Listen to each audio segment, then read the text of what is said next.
Today I rise on behalf of my constituents in Western North Carolina to highlight the dire situation at the southern border and to advocate for the enforcement of our nation's immigration laws. The Biden administration continues to break records, and not in a good way. The number of individuals on the terrorist watch list that were apprehended illegally crossing the southwest border increased 2,500% from fiscal year 2020 to fiscal year 2023. And a record-breaking 301,000 migrants were caught trying to illegally enter our country in the month of December alone. Our country's border control agents are overwhelmed and they're underfunded. And what has President Biden done? Nothing but open our southern border up to more illegal immigrants and chaos. I went to the Tucson sector of the southern border last year to witness the crisis for myself. I saw millions of taxpayer dollars in the form of unused border wall materials rusting away in the hot Arizona sun. Local law enforcement pointed out to me where the border wall ends at the top of a hill and shared how cartel members sit on the Mexico side of the mountain peak to serve as a lookout. These cartel members are able to see for miles and signal to illegal immigrants when the coast is clear so that migrants can then flood our open border. Many of the illegal immigrants trying to cross our border are military-aged men. They're not families and children. They're cartel members trying to smuggle fentanyl into our borders and to cause harm to our communities.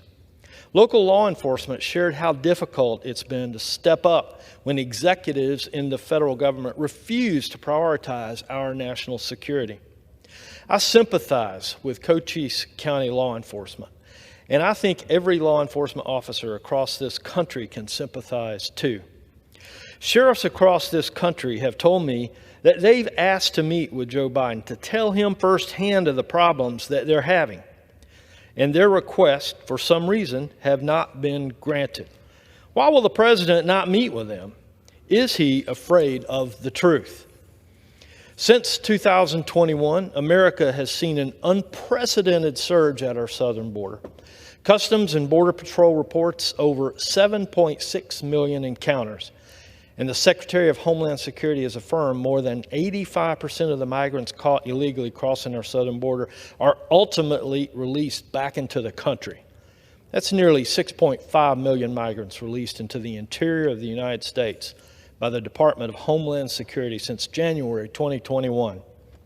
Now we have record levels of fentanyl flowing across our borders, courtesy of the Mexican cartels. Over 27,000 pounds were seized last year, and it's destroying the very fabric of our communities. In 2022 alone, illicit opioids claimed the lives of 313 members of my district. That's 313 sets of mothers, fathers, sisters, brothers, friends, and loved ones gone due to drug trafficking promoted at our southern border and ignored by our country's president. During my time in Congress, I've co-sponsored, helped pass legislation in the House to secure the southern border and end this administration's radical and dangerous border policies. I was proud to co-sponsor and vote for H.R. 2, the Secure the Border Act, over a year ago, last May. Senate Democrats and President Biden could take real concrete steps to solve this migration crisis and to address everything from court backlogs to the trafficking of unaccompanied children if they would just get behind H.R. 2. But they haven't. Why are Democrats so adamantly opposed to common sense legislation to protect Americans and close our southern border once and for all? Instead of supporting the strongest border security package in American history, the Senate has proposed a do-nothing border bill that enriches criminal networks, uses taxpayer dollars to fund organizations that facilitate mass illegal immigration, codifies Biden's open border policies like catch and release. As terrorists, drugs, and weapons flow freely into our country, I believe that we should be putting American people first, not playing political patty cake.